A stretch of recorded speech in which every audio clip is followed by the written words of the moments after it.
यह dictation 5 second बाद start होगी, तब तक आप रेडी रहें। Ready start. परंपरागत रूप से मनुष्य को प्राप्त होने वाले ज्ञान और संस्कारों को शिक्षा कहते हैं। साथ ही इसे अगली पीढ़ी को हस्तांतरित करना भी शिक्षा प्रदान करने की प्रक्रिया होती है। अर्थात शिक्षा कर्म के साथ क्रिया भी होती है।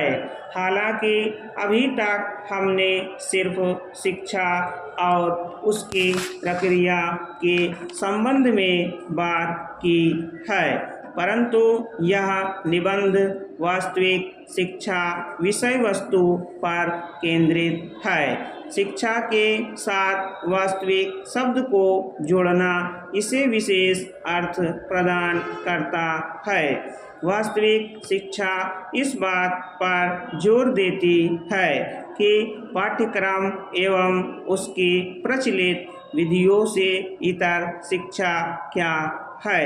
शिक्षा की महत्ता प्रत्येक देश काल एवं परिस्थितियों के लिए उतनी ही आवश्यक रही है। प्राचीन काल से लेकर आधुनिक काल तक शिक्षा के स्वरूप, उद्देश्य, लक्ष्य आदि पर चर्चा होती रही है एवं सदैव उसके वास्तविक स्वरूप को खोजना का प्रयास किया जाता रहा है।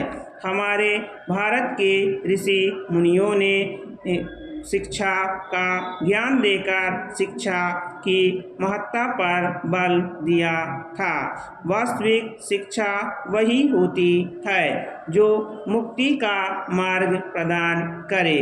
मुक्ति का अर्थ सामान्यतः संसार से पलायन के संदर्भ में लिया जाता है, परंतु विद्या का जोर इस पलायन पर नहीं अपितु धर्म के साथ जीविका उपार्जन एवं धर्मयुक्त कर्मों की महत्ता पर है।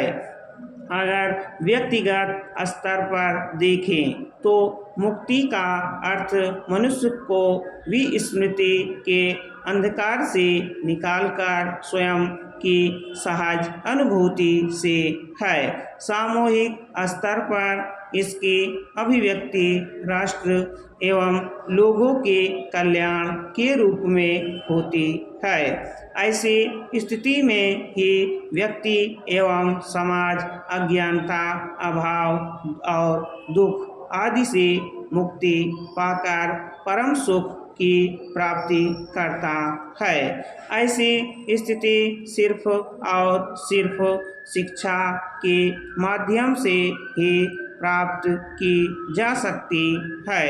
आज भी यह प्रश्न विचारणीय है कि वर्तमान में वास्तविक शिक्षा का स्वरूप क्या है। शिक्षा के स्वरूप के संबंध में हम पाते हैं कि यह परंपरागत शिक्षा, आध्यात्मिक शिक्षा, औपचारिक शिक्षा, अनौपचारिक शिक्षा, नूतन शिक्षा, भौतिक शिक्षा आदि प्रकारों में विभक्त है। समस्त बंधनों से मुक्त करना जीवन जीने की तैयारी, पीढ़ी दर पीढ़ी संचित ज्ञान के भंडार को आगे प्रेषित करना आदि सभी शिक्षा के उद्देश्यों के अंतर्गत आते हैं।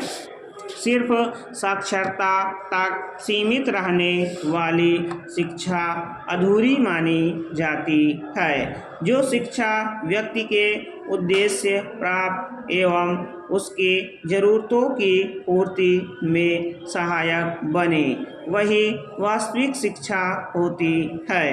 वास्तविक शिक्षा के तहत महज अक्षर ज्ञान, विभिन्न प्रकार की जानकारियों का समावेशन और जीवन यापन करना ही शामिल नहीं है, बल्कि यह व्यक्तित्व, चरित्र आध्यात्मिक अनुभव और सामूहिक रूप से संस्कृति के विकास का एक समुच्चय है। इंसान में ईश्वरीय गुणों और बाह्य सामर्थ्य के विकास का अवसर वास्तविक शिक्षा के तहत ही प्राप्त होता है। स्टॉप।